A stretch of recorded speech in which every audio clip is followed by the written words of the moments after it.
maximum of 300k Hong Kong dollars.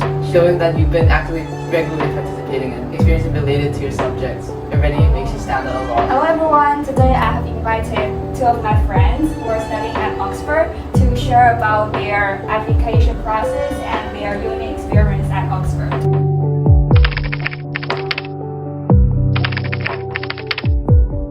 And thank you so much for coming and sharing. So during your interview, did the professors ask any weird or tricky questions?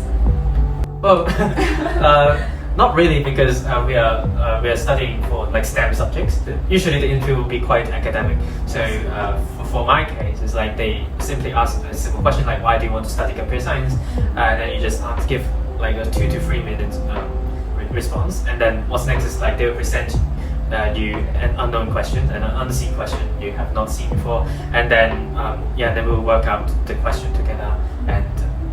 And one good tip is to speak out loud during the interview. You don't want to stay silent and just think about it. You want to tell the professors, tell the interviewers your thinking process. I think that's the biggest tip.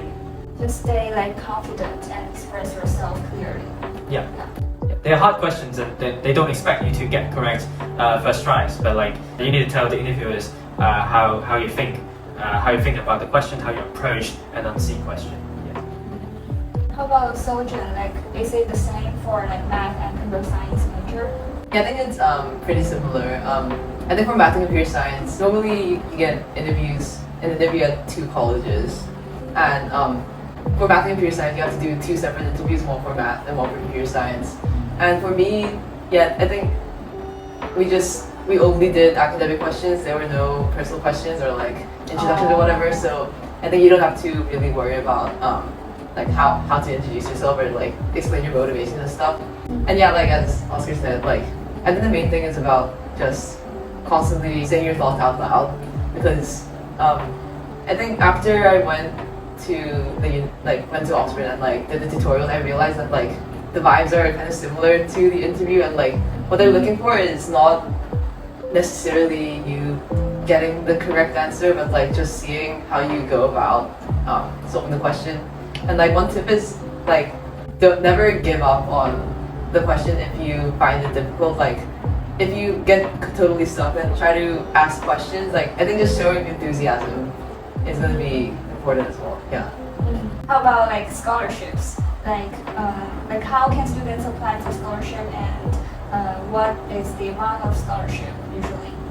In Hong Kong, there are mainly 3 scholarships. The one that me and Sojin currently have is the HKD, Hong Kong Scholarship for Excellence Scheme. They would offer you a maximum of 300k Hong Kong dollars per year in order to go to study abroad. Yeah, there's nearly 100 places per year, and they have one condition is that, which is actually really fair, is then after 4 years of studying, we need to come back to Hong Kong to work 4 years. And you can check more online for more information. Yeah. I think it's actually quite competitive. So what do you think can make you stand out among all the applicants? I guess in terms of math and computer science, I think specifically just doing a lot of extracurricular activities and just experiences that highlight that you're not only interested in the subject but actively engaging in it, showing that you've been actively regularly participating in experiences related to your subjects already makes you stand out a lot. So for example, for math, I think don't be scared of math competitions, just keep doing them. And for computer science, I think coding competitions or coding projects just show active engagement. Can you name some of those competitions that you recommend? I think for example, I did a lot of math competitions like UKMT, and also I did a bit of Olympiad math as well. I think even if no matter how small or big the competitions are, I think participate and show that you are actively engaging in it. Yeah, participation is the most important. It's of course it's good to have an award in the competition, but most importantly is you participated in it and the lesson you've learned from that. If it didn't go well, think about why it didn't go well, and you can write about your feelings in your personal statement as well. Yeah. And for computer science competitions, I would recommend the HKD, it's the Hong Kong Olympiad in Informatics. So it's a coding competition.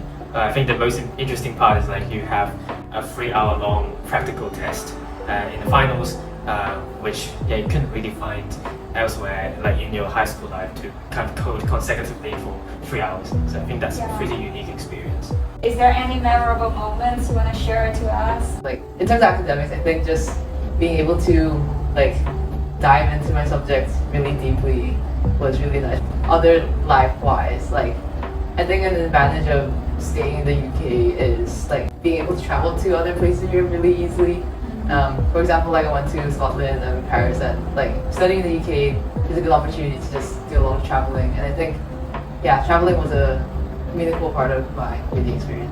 Kind of highlight in my university experience is is a hackathon that I joined back in 2022. So what is a hackathon, first of all? So it is a kind of coding competition where we form teams of 3 or 4, and then we code for 24 hours straight. It's really like an interesting experience because I never like get to code that long. I also like met a lot of teammates so that like I can get to know more people from different backgrounds. So it's really interesting. Yeah, you can make new friends and also find like-minded people. Thank you so much. Yes. Hope it will be helpful to anyone who is listening.